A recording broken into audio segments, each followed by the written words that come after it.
जैसे कि last episode में हमने देखा कि हाओशन मैच जीत गया था, लेकिन तभी हाउए ने ओपोनेंट के पेट को निकाल लिया था। ये देखकर ओपोनेंट डर जाता है और पागल सा होने लगता है, लेकिन हाओशन हाउए से इसको बाहर निकालने की कहता है। हाउए भी ज्यादा शैतान है और वो हाओशन की एक नहीं सुनता, लेकिन हाओशन उसे सूखी मछली का लालच देता है, जिसको देखकर हाउए उसे उगल देता है और वो पेट बाहर आ जाता है। लेकिन वो बहुत ज्यादा डर गया था, इसलिए ओनर के पास जाकर छुपने लगता है। हाओशन उसके पास आकर उससे हाउए की तरफ से माफी मांगता है और फिर हाउए को भी माफी मांगने को कहता है। हाउए इतना शैतान है कि वो माफी नहीं मांगना चाहता, लेकिन हाओशन के कहने पर वो आगे बढ़ता है और जैसे ही माफी मांगने ही वाला होता है तो वैसे ही वो अपना प्लान बदल लेता है और पेट पर बहुत जोर से दहाड़ता है, जिससे वो दोनों और ज्यादा डर जाते हैं। वहीं दूसरी तरफ हम मैजिशियन लिंजी का मैच देखते हैं, जिसमें वो शील्ड बनाकर खड़ा था और उसका ओपोनेंट उसकी शील्ड को नहीं तोड़ पा रहा था, इसलिए रेफरी मैच को टाई कर देता है और दोनों को ही एक एक पॉइंट दे देता है। लिंजी फिर फ्लेक्स मारता हुआ ऑडियंस के वहाँ से गुजरता है और कहता है कि जो मेरा टीममेट होगा वो कितना ज्यादा लकी होगा। लेकिन तभी वहाँ एक लड़की उसका मजाक उड़ाते हुए कहती है कि कौन ऐसे मैजिशियन को अपने पास टीम में रखना चाहेगा जो अटैक ही नहीं कर पाता हो।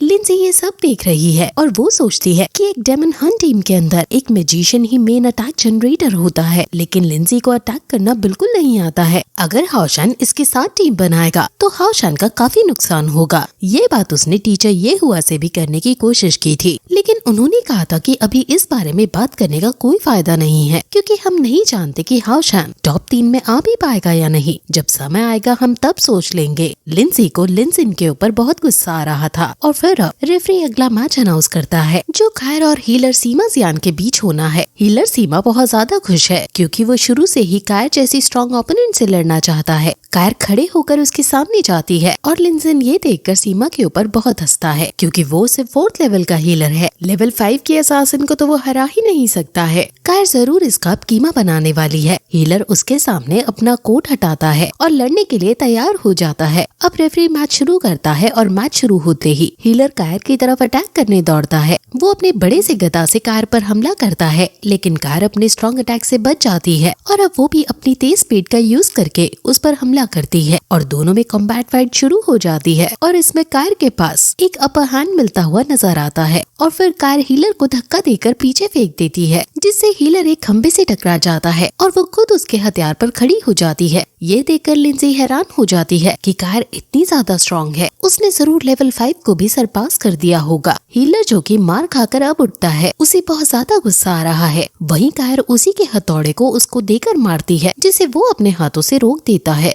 और उसकी बॉडी में कुछ चेंजेस होने लगते हैं। उसके आसपास लाल ऑरा आने लगता है और अब वो कायर से कहता है कि वो अब कोई मर्सी नहीं दिखाएगा, इसलिए सावधान हो जाओ। ये रेज ट्रांसफॉर्मेशन है जो कि सिर्फ बरसर्कर ब्लड लाइन वाले ही कर सकते हैं। इसने जरूर डेथ और लाइफ के टेस्ट को पार किया होगा, जो ये वाली ट्रांसफॉर्मेशन कर पा रहा है। लगता है कि इस किड ने बहुत ज्यादा पेन सफर किया है, लेकिन वहाँ बैठे एल्डर्स को समझ नहीं आ रहा है कि फिर ये आखिर हीलर क्यों बन गया। हीलर सीमा अब अपनी फुल पावर को गैदर करके कायर पर अटैक करने के लिए आगे जाता है और इस अटैक को जब कायर डॉज करने की कोशिश करती है तो वो झटके से खुद भी 4 कदम दूर हो जाती है और फिर तुरंत हीलर सीमा उस पर हमला कर देता है। अब हमें हीलर सीमा भारी पड़ता हुआ नजर आता है। लिंजिन ये देखकर हैरान है कि आखिर इस गंजे के पास इतनी अच्छी एबिलिटी कहाँ से आई, जो कि असासिन नंबर 1 को भी प्रेशर में डाल रही है। लेकिन वहाँ बैठा एल्डर कहता है कि ये हीलर अभी भी इमेच्योर है, वो तो कायर अपनी शक्ति नहीं दिखा रही है। इस एंगर ट्रांसफॉर्मेशन का एक साइड इफेक्ट भी है कि ये इसकी जल्दी जल्दी स्पिरिचुअल एनर्जी भी कंज्यूम कर रहा है। अब हीलर सीमा एक पिलर को उठाकर कायर पर हमला करने लगता है और कायर भी अपनी स्टिक से उसे रोकती है और दोनों का अटैक एक दूसरे को पीछे धकेलने की कोशिश कर रहा है और हीलर कायर को पीछे धकेलने में कामयाब होने ही वाला था कि तभी कायर वहाँ से खुद निकलकर साइड हो जाती है। हीलर को अब और ज्यादा गुस्सा आ रहा है और वो कहता है कि आखिर तुम किसका इंतजार कर रही हो, अपना सबसे ताकतवर मूव दिखाओ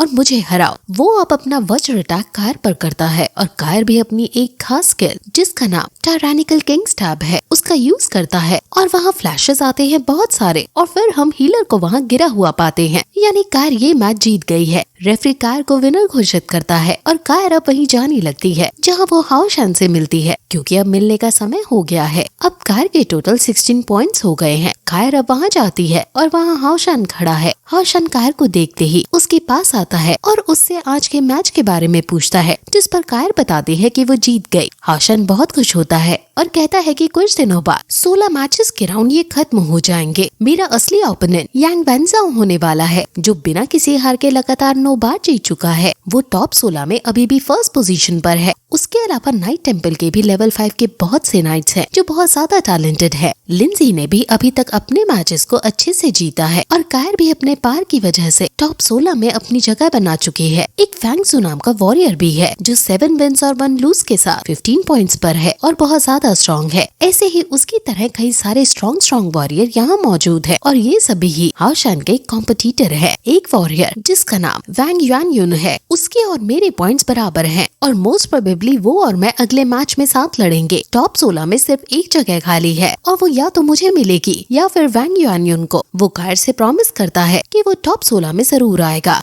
वहीं अब रात को हाओशान और टीचर ये हुआ वॉरियर वैंग के बारे में डिस्कस करते हैं कि वो वॉरियर टेम्पल से एक न्यू भी है जिसकी कल्टीवेशन लेवल 4 की है। पार के कंपैरिजन में हाओशान उससे थोड़ा सा वीक है। वो हाओशान से स्पीड के मैटर में भी ज्यादा फास्ट है, लेकिन डिफेंस और एनर्जी के केस में हाओशान उसको ओवरकम करता है। एक बात जो उसके बारे में हैरान करती है वो ये है कि वो एक वॉरियर है, लेकिन कभी उसने अपना वेपन यूज नहीं किया। शायद वो उसका सीक्रेट किलर मूव होगा। लगता है टॉप 16 में आने के लिए लास्ट मैच तुम्हारे लिए आसान नहीं होने वाला है। हमने वॉरियर वैंग की ताकत देख ली है कि वो कितना स्ट्रॉन्ग है और वो ऐसी वॉरियर है कि वो एक संग कई ट्रेन सैनिकों को संभाल कर उन्हें मार सकती है। वो उसके बारे में और सोचने लगता है और सोचता है कि कहीं वो साउथ ईस्टर्न फॉर्म में तो ट्रेन नहीं हुई। अब वही हम टूर्नामेंट के एल्डर्स के बीच एक मीटिंग देखते हैं जहां एल्डर बताते हैं कि south eastern fort warrior temple के द्वारा गार्ड किया जाता है, लेकिन डेमन्स के अचानक इतने गंभीर हमले से वहाँ काफी लॉस हुआ है। वो हमारी फर्स्ट लाइन ऑफ डिफेंस है जहाँ उन्होंने बहुत ज्यादा तबाही मचाई है और अब हम उन्हें और ज्यादा सक्सेसफुल होने नहीं दे सकते हैं। उनके आने के 6 पासेस हैं और हम किसी भी पास को डिस्ट्रॉय नहीं होने दे सकते हैं। वहीं हम एल्डर के ग्रैंडसन को देखते हैं जो पैकिंग करते हुए दुखी हो रहा है और अपने माँ बाप को याद करता हुआ कहता है कि मैं ग्रैंडपा के दिखाए हुए रास्ते पर नहीं चल सकता हूँ, लेकिन मेरे पास अपना खुद का एक रास्ता है डेमन से डील करने का। मैं डेमन हंट टीम में पार्टिसिपेट करने के चांस को खो चुका हूँ, इसलिए मैं फ्रंट लाइन में नहीं जा सकता, लेकिन अब मैंने बॉर्डर पर जाने का डिसाइड किया है और वहाँ से लोअर क्लास सोल्जर से अपना सफर शुरू करूंगा। मुझे यकीन है कि एक दिन अपने माँ बाप की मौत का बदला जरूर लूंगा। वो अपने ग्रैंडपा के लिए ये लेटर लिखकर छोड़ रहा है और वो कमरे से बाहर निकलता है, लेकिन तभी कुछ सैनिक वहाँ से जल्दी से उसे जाते हुए नजर आते हैं और उसे पता चलता है कि डेमन्स ने बॉर्डर पर हमला कर दिया है और उसे समझ आ जाता है कि अब उसे क्या करना चाहिए और फिर ये एपिसोड यहीं खत्म हो जाता है।